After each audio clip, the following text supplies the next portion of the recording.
Okay, today we're going to look at other works by Charles Wright. Notably, we're going to look at three or four poems from collection of his that came out just before the year prior to Black Zodiac, which is called, as you can see here on the left-hand side, Chickamauga. It's a great book to read. I think it's exemplary of showing how uh, close sort of his Charles Wright's personal aesthetics, also we call that style, how close they are. He writes in the same sort of vein in all of his poetry. He doesn't make too much of a departure for what he's trying to do on paper. And if you remember from our list of elements of poetry, aesthetics is number, I think it's towards the 40s, one of the last ones I list on there, on that list of elements of poetry. But aesthetics or style the poet typically uses within their work, how they forge or craft their poetry. Um, if you think of, say, Stephen King, he writes a lot of horror, right? That's his personal aesthetic, to write horror. For Charles Wright, he enters poetry in a number of different ways. If you recall, I was talking about, he accesses individuals from the past. Notably, we're going to look at where he accesses some ancient Chinese poets from the past. He does that both in Chickamauga and he does that within Black Zodiac. So if I were to write a paper on this, I would just compare and contrast. I would look at, and they're available online. You can find Chickamauga on poetryfoundation.com. You can find like maybe 5 or 6 poems. It's enough that you can, and we're going to look at those within this lecture. But it's enough to where you can write a paper on just reading those poems from Chickamauga and reading a couple poems from Black Zodiac and then comparing them, saying, your thesis statement would be something to the effect of, within Charles Wright's work, he tends to use a number of personal aesthetics in order to craft his poetry, to include nature. Remember, he uses the metaphysical quotidian, the idea of accessing first something micro or small or insignificant, the quotidian, which is nature typically for him. We're going to see that in a moment. And then compare it to something larger, the metaphysics of life, uh, what it means to be human, probing the depths of the human condition. Um, and then you would just give examples from Chickamauga and then also from Black Zodiac. And you can use this lecture, the poems from this lecture. You can Google them. I'm sure they'll show up for you because I was able to Google them and find them as well on Poetry Foundation. So we're going to look at that today. And then we're going to look at, actually, that's all we're looking at today. We're going to compare and contrast Chickamauga with poems from Black Zodiac.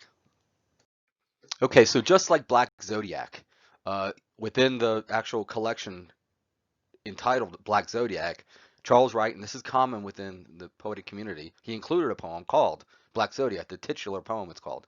And we have a titular poem here for the collection of poetry titled Chickamauga. We have the poem Chickamauga. I'll read it. I'm going to stop periodically to point out how it is a lot like, it is part of Charles Wright's personal aesthetics or style, part of his tradition when he writes and crafts poetry. So Chickamauga, dove twirl in the tall grass, and the summer glaze next door, on the gloves and split ends of the conked magnolia tree. Work sounds, truck back up beep, wood tin hammer, cicada, fire horn. All right, so just in this first stanza, we're getting a lot of what Charles Wright does in Black Zodiac. So we get that you have quotidian, the everyday nuances of life that are mundane, right? So we get nature. We could see him. He's sitting in nature, like he said. It is part of his sort of personal way he enters the poem initially. Is he enters a moment of nature and springboards from that quotidian into something metaphysical or larger than that. So dove twirl in the tall grass, end of summer glaze next door, on the gloves and split ends of the conked magnolia tree. So some interesting images going on there. Works sounds, so he gives these sounds of everyday life, both the human element as well as nature. Okay, on to the second stanza. History handles our past like spoiled fruit. Mid-morning, late century light, calicoed under the peach trees. Fingers us here and here. The poem is a code with no message. The point of the mask is not the mask, but the face underneath. Absolute, incommunicado, unhoused, and peregrine. Uh, so it feels as if he's almost talking about time and the soul, right? The mask is our body, but underneath is our soul, right? And when we die, it becomes unhoused, like a peregrine falcon. It's free. So he's talking. He starts with nature, and then he gets to something very deep. He starts probing the depths and wrenching back the veil of the human condition, right? Uh, the gill net of history will pluck us soon enough. So time he's talking about. He's always grappling with time, if you remember, in Black Zodiac. From the cold waters of self-contentment, we drift in, one by one, into its suffocating light and air. Structure becomes the element of belief. Syntax and grammar a catechist. Their words, what the beads say, words thumbed to our discontents. He's not coming out and saying time. He's not coming out saying soul, but it feels as if he's using these symbolic things to stand in place of that. How it becomes unhoused when we die. Um, it is suffocating light and air moving, as we move to something else with our energy.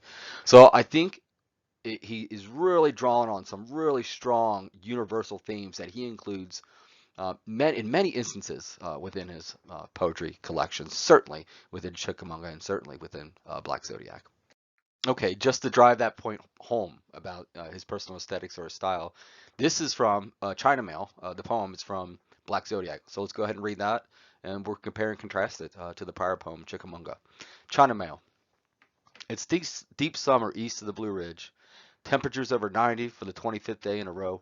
The sound of the asphalt truck down Locust Avenue echoes between the limb trees. Nothing's cool to the touch. Since you have not come, the way back will stay unknown to you. And since you have not come, I find I've become like you, a cloud whose rain is all fallen, adrift and floating. Walks in the great void are damp and sad.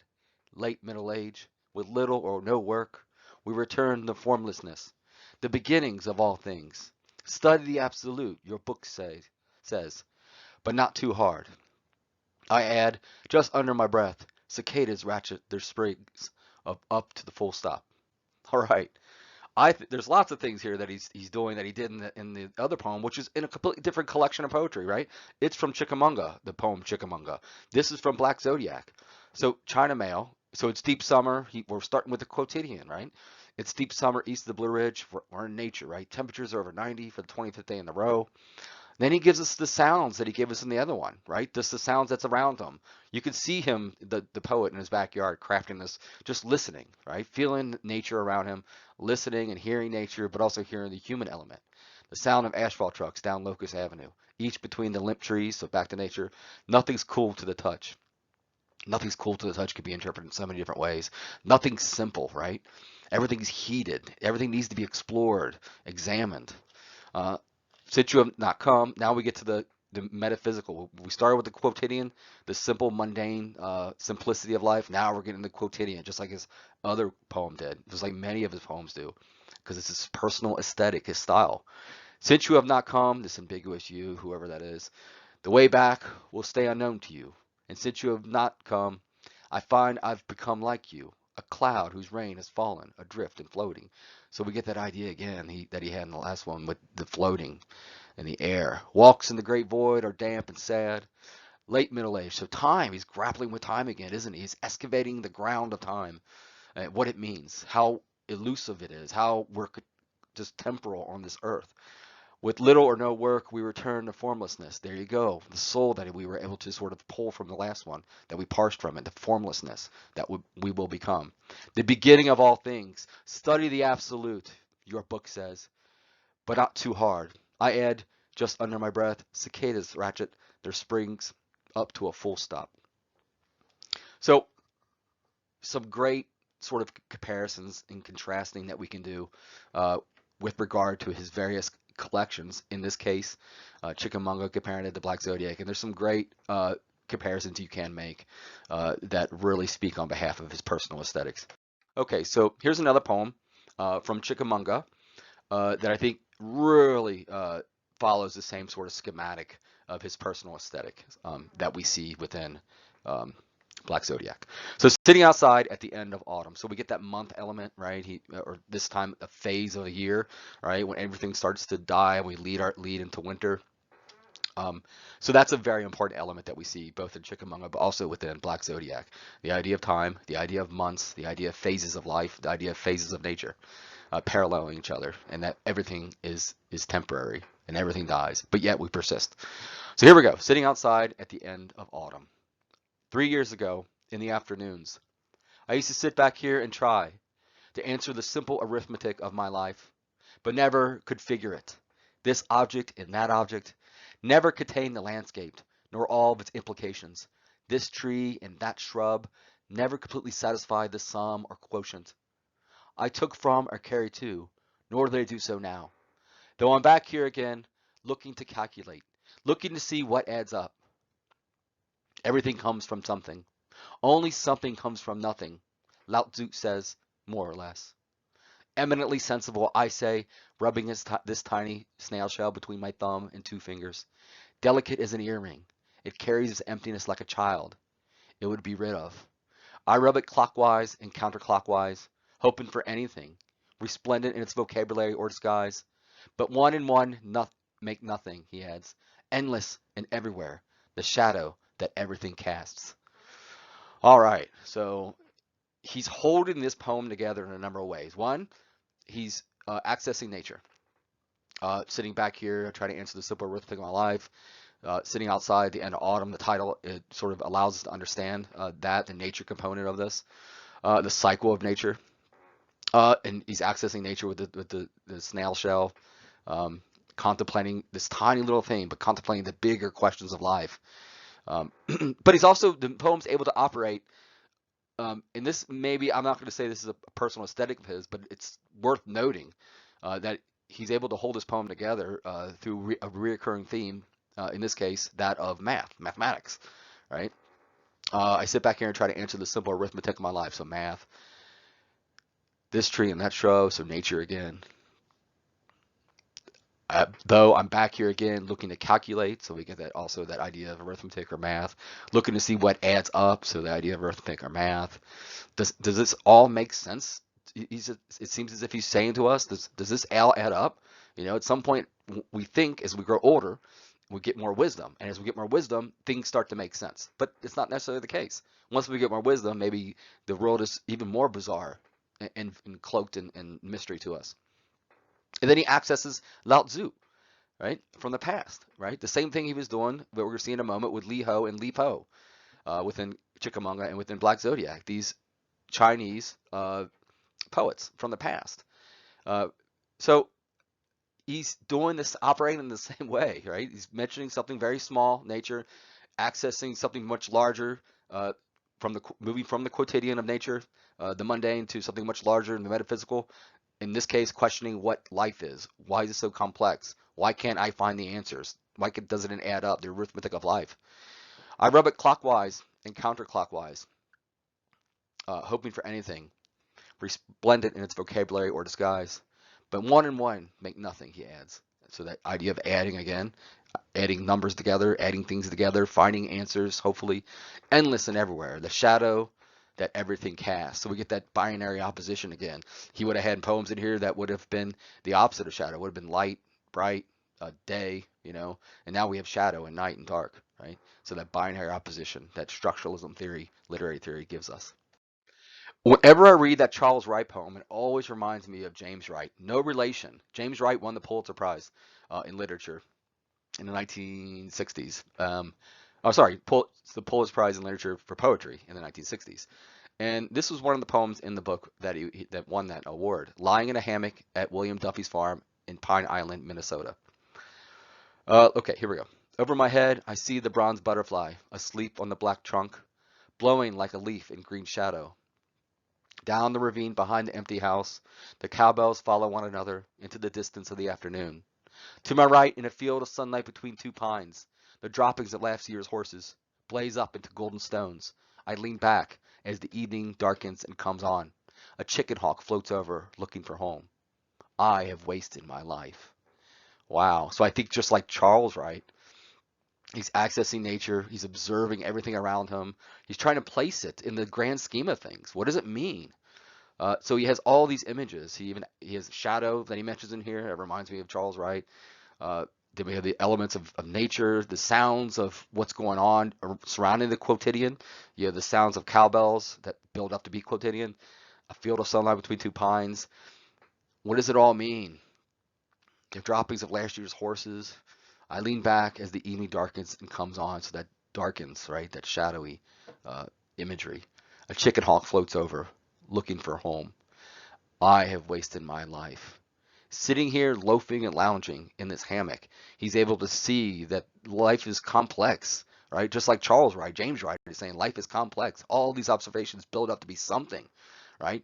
And it's only now that he realizes that this exists, that this beauty, this choreography, this dance exists. And therefore, because it's in this late hour that he realizes it does exist, he has wasted his life, not noticing it at all until now.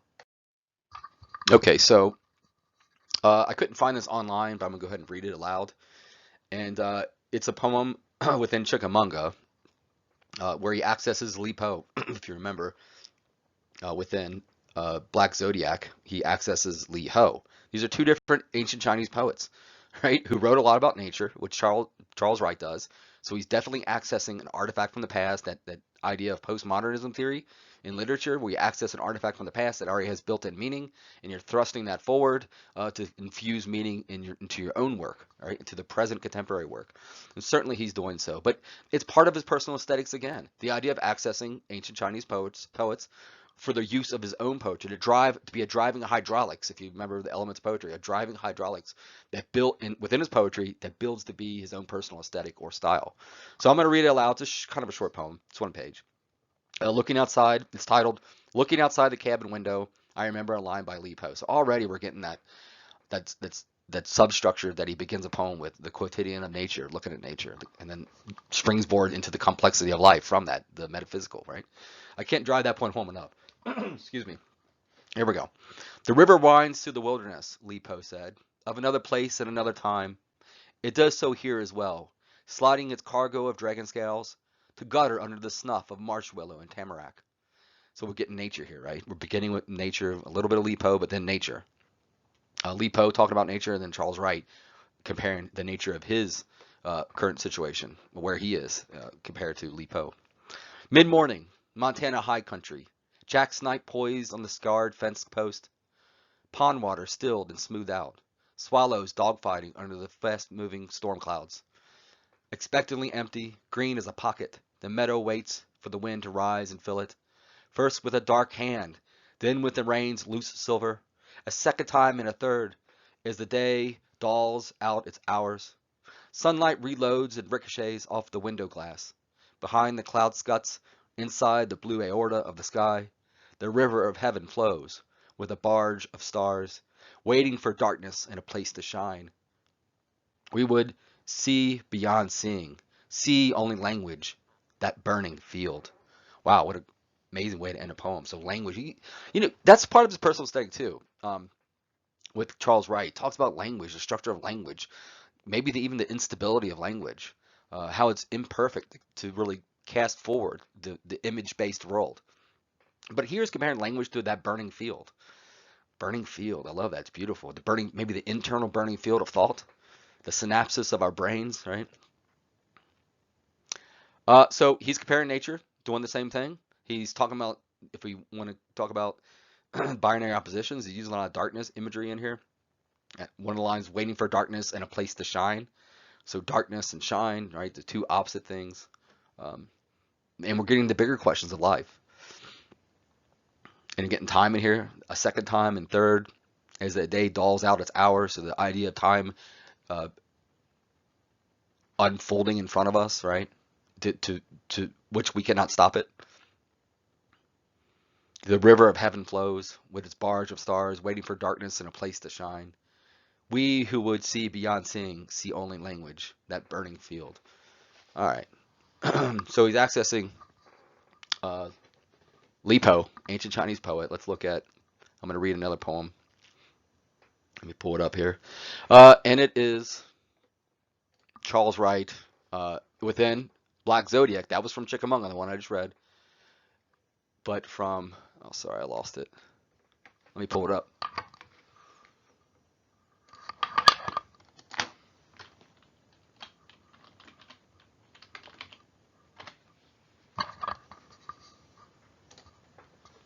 Okay, so I pulled it up. And this time, he's writing about Liho. Poem half in the manner of Liho, if you remember that poem from the collection of Black Zodiac. For me, it says it's on page 22, but mine's a digital copy. It might differ. So I'll go ahead and read this. Poem half in the manner of Liho. All things aspire to weightlessness, some place beyond the lip of language. So there we go, language again. Some silence, some zone of grace, sky white as raw silk, opening mirror cold sprung in the west, sunset like dead grass. If God hurt the way we hurt, he too would be heart sore, disconsolate and unappeasable. Liho, the story goes, would leave home each day at dawn, riding a colt, a servant boy walking behind him, an antique tapestry bag strapped to his back. When inspiration struck, Ho would write the lines down and drop them in the bag. At night, he'd go home and work the lines up into a poem, no matter how discontent and loose leaf they were. His mother once said, quote, he won't stop until he has vomited out his heart, unquote. And so he did. Like John Keats, he died believing his name would never be written among the characters. Without a hope, he thought himself that worst curse unlucky. At 27, at death's line, he saw a man come in purple driving a red dragon, a tablet in one hand, who said, I'm here to summon Li Ho. Ho got from his bed and wept. Far from the sick room's dragon dark, snow-stormed the passes, monkeys surfed the bow trees, and foolish men ate white jade. How mournful the southern hills are, how white their despair under December's tang blue blank page. What's the use of words? There are no words for December's chill redaction, for the way it makes us feel. We hang like clouds between heaven and earth, between something and nothing, sometimes with shadows, sometimes without. All right, so I think there's some strong connections here. Idea of shadows, the idea of them being there and then not being there. He's accessing John Keats from the past. He's accessing, in this case, Li Ho, just like he did in Chickamauga with Li Po. He's springboarding off of nature. He's springboarding off of the words from these ancient Chinese poets in order to give meaning and infuse meaning in his own work. And he's borrowing from them in order to give meaning, right? He's mentioning time. He's mentioning space. He's mentioning months. He's mentioning the quotidian, the very mundane, and also the metaphysical, the very large and extraordinary things of life, the big questions, the big question marks of our life. In doing so, I think he's really developing and showing us his personal aesthetics. All right. That's really it, guys. I just wanted to go over a lot of what I think Charles Wright's personal aesthetics are. Feel free, if you haven't already, to think about writing your essay on these topics. I'm also going to re-email. Let's see what date we have here. I'm going to re-email some other things to consider when you sit down to finally craft your short essay for this Black Zodiac. All right, thanks, guys. Email me if you have any questions. As always, bye. Thanks.